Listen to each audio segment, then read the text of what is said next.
రంగారెడ్డి జిల్లా ప్రాంతం ఉన్న వాస్తవ్యుడిగా ఒక బాధ్యత గల నాయకుడిగా నేను మాట్లాడాలనుకుంటుంది ఒకటే.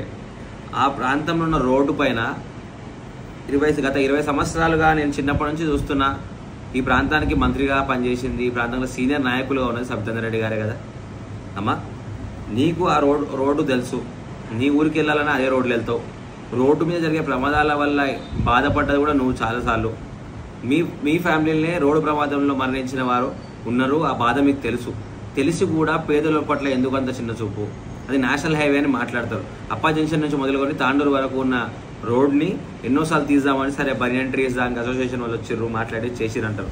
కానీ ఎంతసేపు ఒక రోడ్ వేయాలంటే అది చేయొచ్చు, కానీ మీ హయాంలో కాలేదనే విషయాన్ని మీరు చెప్పకుండా 2 సంవత్సరాల నుంచి మీ ప్రభుత్వం ఉందని చెప్పి మా మీద నెట్టడం ప్రయత్నం చేస్తున్నారు. సబితేందర్ రెడ్డి గారు మీరు అవునన్నా కాదన్నా తప్పే. మీ నిర్లక్ష్యమే ఈరోజు ఈ అందరి చావులకు కారణమైంది. మీకు తెలిసి బాధ కూడా మీరు పేదల పట్ల వారు చూపట్టలేకపోయినారు. ఇంకోటి కొండా విశ్వేశ్వరరెడ్డి గారు కూడా 2 టర్ములుగా వారు ఎంపీగా ఉన్నారు.